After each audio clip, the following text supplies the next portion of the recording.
तो बात है ना, यही तो बात है ना हक साहब, आधी अधूरी जानकारी के साथ आप लोग डिबेट में आते हैं और ऐसी आधी अधूरी जानकारी आप जनता के बीच में भी लेके जाते हैं, जो बड़ा घातक है।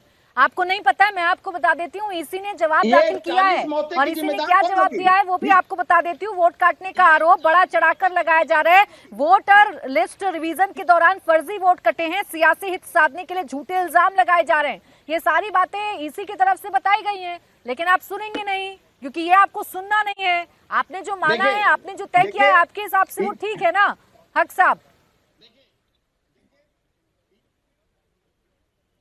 बिल्कुल नहीं। देखिए प्राची जी, सबसे बड़ी बात है आयोग हमारे 10 लोगों ने कल जाकर के लेकिन किसी तरह का समझ लिया हम लोगों को उत्तर नहीं मिल पाया और लोगों को संतुष्टि हम लोग लेकर के लौटे। हमारे 5 सवाल थे लेकिन कोई भी एक जवाब नहीं दे पाया चुनाव आयोग। ये संतुष्टि, ठीक है सर, मैं आपके सवाल का जवाब देती हूँ। धीरेन्द्र जी, ये संतुष्टि करने का काम तो सरकार का है ना। सरकार की जिम्मेदारी तो यही है कि सबको साथ लेकर चले, और सबको साथ लेकर चलेगी तभी यहाँ संसद की कार्रवाई चल पाएगी। सिर्फ ये कह देना कि हार की बौखलाहट है, हार की बौखलाहट है, इससे तो काम नहीं पूरा हो जाएगा ना सरकार का।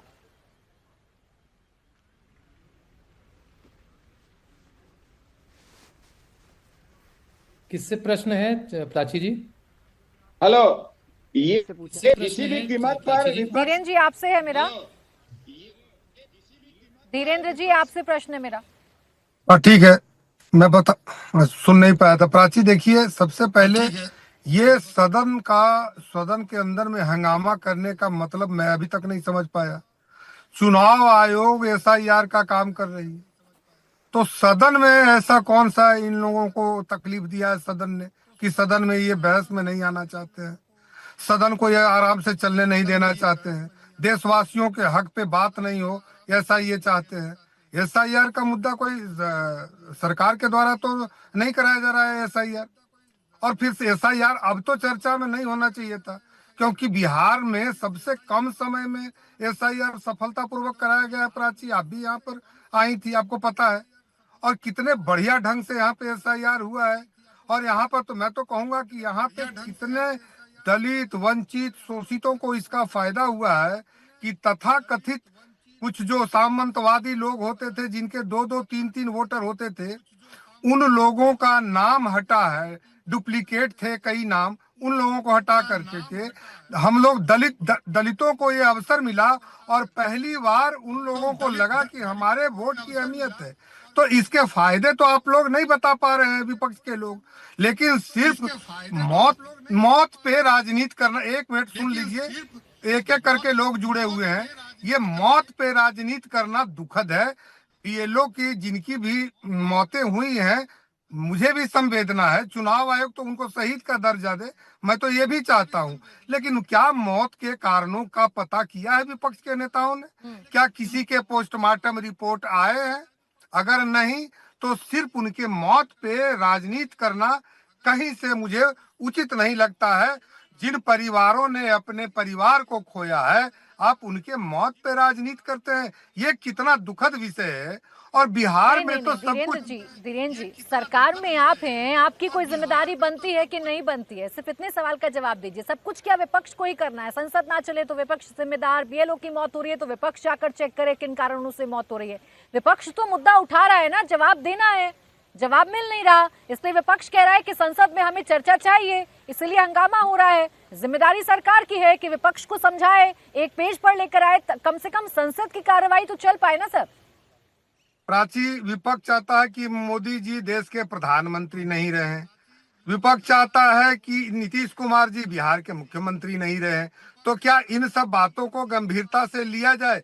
क्या बिहार के 14 करोड़ लोगों के मतों का हम लोग अनादर करके और इनके नेताओं को मुख्यमंत्री बना दिया जाए? ये तो बेतुका सवाल है ना।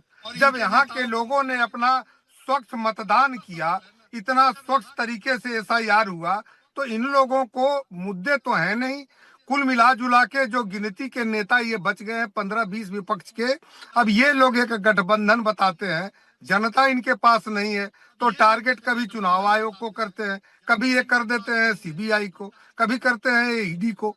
अरे ऐसे थोड़ी होता है भाई, आप तो जनप्रतिनिधि है, आपको आपको जनता के लिए आवाज उठानी है, तो जनता के लिए जहां आवाज उठानी है उनके विकास के लिए, वहां को ये चलने नहीं देते हैं सदन के मंदिर बार को। कौन सा ऐसा मुद्दा है विपक्ष का जिसे सरकार ने कहा था कि ये बढ़िया मुद्दा उठाया है? भाई विपक्ष तो अपने समझ से मुद्दे उठाता है, उसका जवाब देना ना देना आपके ऊपर है, लेकिन उन मुद्दों को ही पूरी तरीके से सरकार की तरफ से खारिज कर दिया जाता है, इसलिए विपक्ष सवाल खड़े करता है। सुबोध मेहता जी, बिहार की जो 10 जख्म सेकंड है, में आज और लूं दिल्ली क्या? से पीएम ने उन पर मरहम लगाने की कोशिश की, आराम मिला क्या? भूल पाएंगे उन जख्मों को? सुबोध जी देखिए प्राची जी, रहीमन पानी राखिए बिन पानी सब सुन, मतलब जिनको अगर चमक मिली है, जनता ने दिया है, तो शालीनता पूर्वक उसका जो है निर्वहन करना चाहिए, और जिन शब्दों का प्रयोग करना चाहिए माननीय प्रधानमंत्री जी को, जिस तरीके से ये 14 साल से करते आए हैं, ये जो है भारत के तासीर से इतर बात करते हैं। अब जहाँ तक बात रही सदन चलाने की, तो देखिए ट्रेजरी बेंच की रिस्पॉन्सिबिलिटी होती है सदन चलाने की, लेकिन दुख की बात है ये है कि जिस तरीके से सरकार चलाए हैं नरेंद्र मोदी जी, ठीक उसी प्रकार से सदन चलाना चाहते हैं, बुलडोज कर डिबेट और डाइसेंट और डिस्कशन कर नहीं। अनेकों ऐसे बिल हैं जो पास किए गए, चाहे कृषि कानून हो, चाहे न्यू एजुकेशन बिल हो, उस पर जो बातें हुई, कोई बातें नहीं हुई। लगातार हम लोगों ने ये बात कही, अनएम्प्लॉयमेंट के ऊपर कोई चर्चा नहीं किया इन्होंने। अभी अब सुनिए ना, अभी आप ज्ञान दे रहे थे कि बीच में नहीं टोकिए, बोलने दीजिए। और जहां तक बात रही SIR पे जो चर्चा मांग रहे हैं, देखिए प्रजातंत्र में फंडामेंटल पॉइंट है वोटर लिस्ट। अगर वो वोटर लिस्ट अगर सही हो तो प्रजातांत्रिक व्यवस्था जो है और मुखर होगी। इस बात को लेकर लगातार अगर चर्चा करना चाह रहे हैं तो इसमें गलती कहां पर है?